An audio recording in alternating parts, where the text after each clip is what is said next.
Well, the first thing I saw when I got off at the airport was beautiful trees, beautiful beaches, like blue everything. It's like blue. Saw life.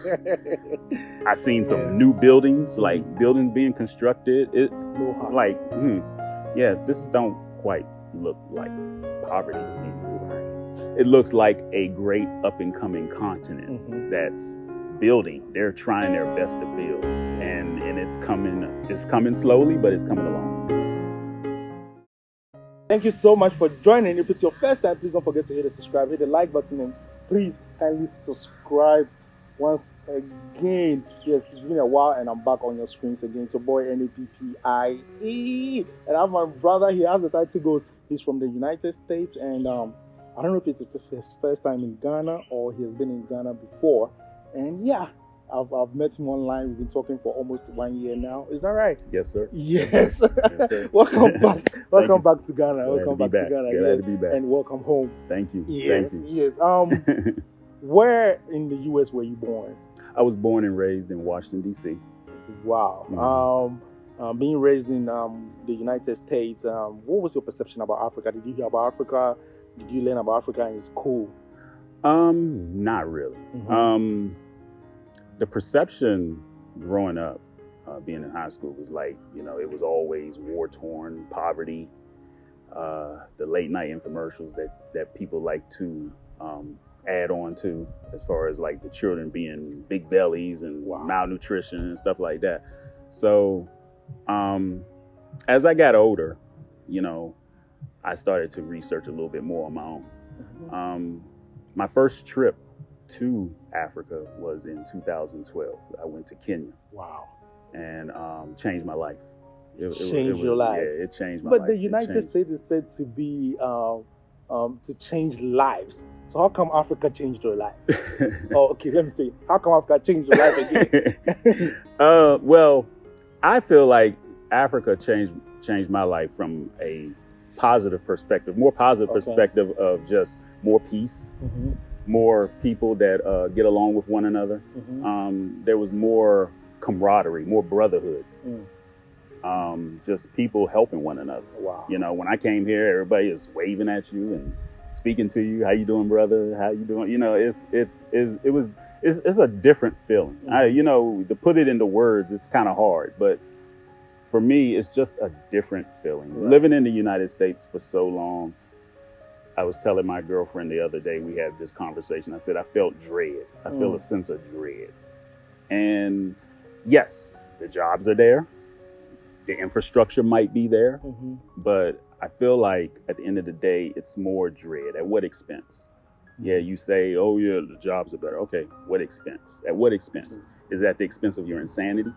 And so I start to really take all of that into factor. And, being out here twice now, being in Kenya and then being out here in Ghana, this is my second time being out here in Ghana. Right. And I love it. I just love it. I've been hanging out with my girlfriend. We've just been having fun. And that's a Ghana chocolate for you. Yeah.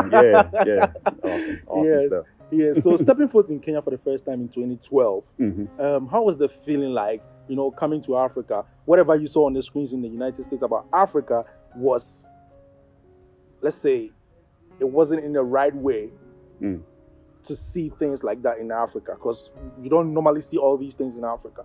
You have to go really far to see these things. It's not common. So seeing these things in the United States and first stepping foot in Africa, how was the feeling like? To me, well, the first thing I saw when I got off at the airport was beautiful trees, beautiful beaches, like blue everything. It's like blue. Saw life. I seen some new buildings, like buildings being constructed. This don't quite look like poverty to me. Right. It looks like a great up and coming continent that's building. They're trying their best to build, and it's coming slowly, but it's coming along. That's all that matters. Yeah, that's all that matters. But coming along. Yeah. Yes. You came to Ghana last year, and it was your first time. Yes. Why did you choose Ghana? You went to Kenya, and how long were you there in Kenya? The first time I went to Kenya, I was there for 2 weeks. 2 weeks. Yeah. And then you fell in love with Africa. Yeah. But you've never been to Ghana. I've been to Kenya 4 times. I went to Kenya 4 times after that. Yo. Yeah. So what brought you to Ghana? So last year, unfortunately, I suffered loss in the family. Both my mom and my dad passed away. Back-to-back months. So sorry. Yeah, thank you. So upon their death, they were really sick, so they had to be put in nursing homes. My dad was in a nursing home, the particular one he was in. He was staying with a fellow Ghanaian who was a caretaker. He was a caretaker in Upper Marlboro, Maryland, and he was a Ghanaian. So I said, me and him got to talk, and I was like, I said, I need to visit your country one day. He's like, hey man, you should. I was just like, he was serious about it. I was like, okay. So I took him up on the offer. He said, I got family out there. He said, if you ever want to go out there, just, contact me. I'll contact my family so they know you're coming, and they can give you some kind of, stay, just stay with them. So I said, well, okay, all right. So he was real serious about it. So I said, you know what?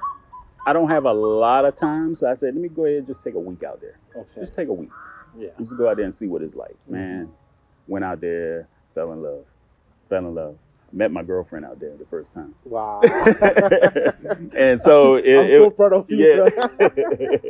Yeah. So it was beautiful.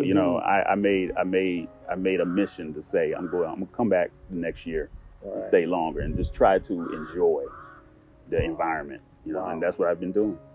It's just haven't looked back since. So let's talk about your profession.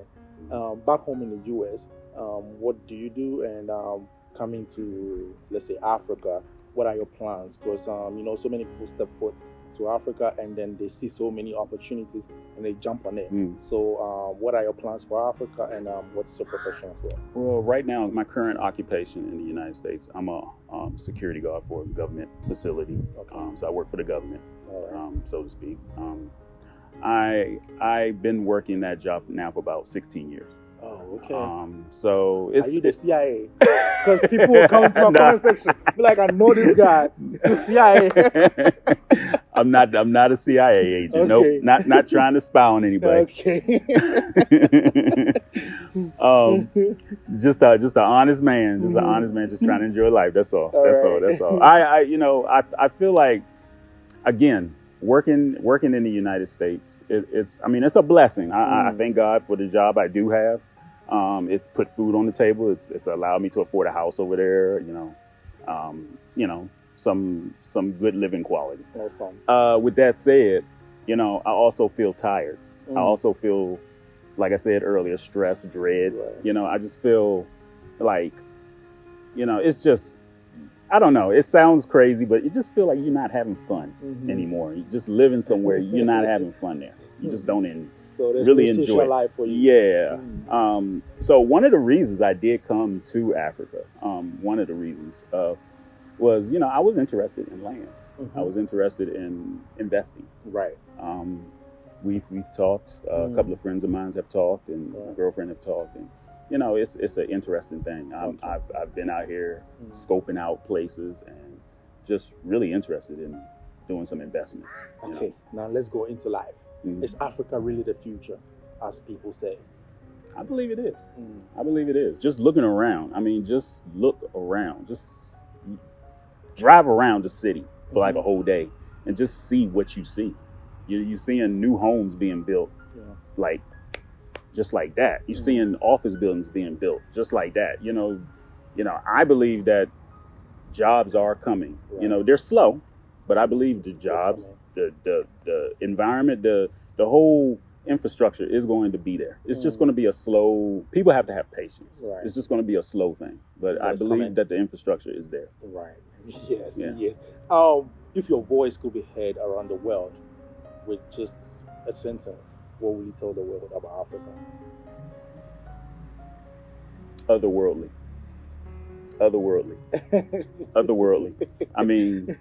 Just it's so serene out here. It's just serene, beautiful. I would say beautiful, just beautiful. Yeah. Yeah. What would be the advice for people who have visited Africa or who are scared of visiting Africa and never visited? Come. Just come. Make up your mind and just come. Don't keep thinking about it, and stop taking in what you hear from Western media. Stop taking in what you hear from Western media. Just do your own research and just go experience. The best knowledge is to experience it for yourself. That's the best knowledge. Wow. Guys, it has been an interesting one. We are not done yet. He has a lot to say, and he is Jason on social media. You can find him everywhere as Jimmons Beats.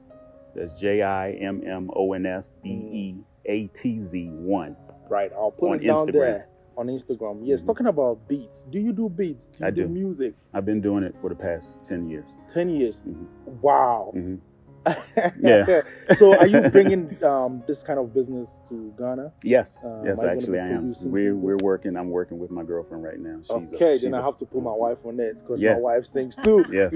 Absolutely. So absolutely. yes, guys, we'll be doing something together, and I hope I'm going to bring it on YouTube for you guys to see. So he has a really short stay in Ghana, so he's going to go and come back, and then when he comes back, I'm sure he's never going back again. Hey, that's the plan. Yes. Yes. So, anything that you want to tell the youth out there in Africa who wants to leave Africa and go for greener pastures in the United States? Because they say the lights will inspire you in New York. Is that true? I would say this.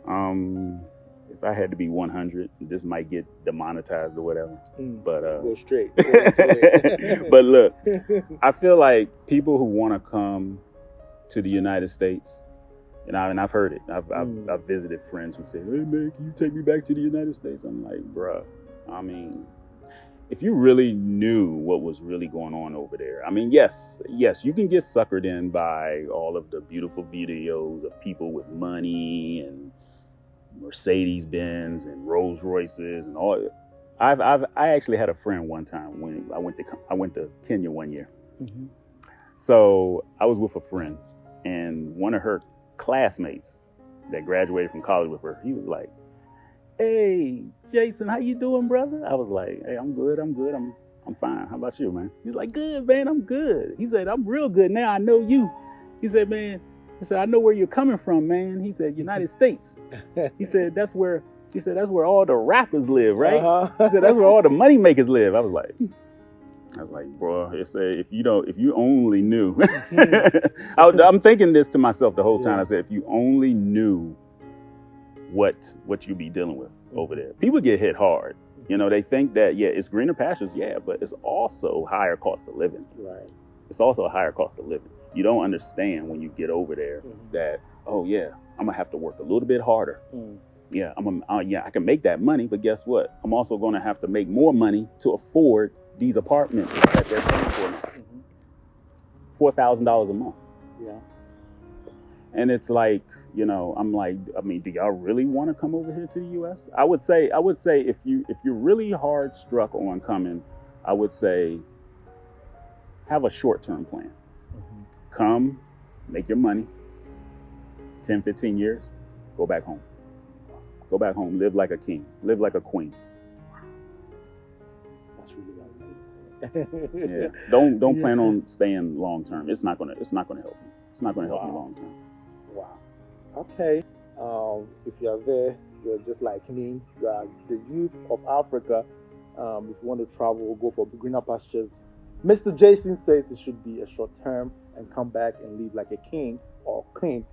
Just as you see, he's so happy right now. He's living his life in Ghana, and he's living the life. I mean, he's a king. As you can see, soon to be. I'm not quite there yet. Yes. So it's a work in progress. Everything's a work in progress. Awesome. So, Jason, thank you so much for having you. I really appreciate it. Sir. I wouldn't take much of your time. I hope we're going to meet again. Yes, sir. And talk about business next time. Yes, how successful you've been in Ghana in about 2 or 5 years to come. So, yes. Thank you so much for watching. I really appreciate the love and support as always. Kindly go ahead and subscribe to the YouTube channel if you haven't. And please like, share to your family and friends. I'm going to see you on the other side. Peace. Out. Yeah. That was good. Yeah, thank you so much. Good. Thank you.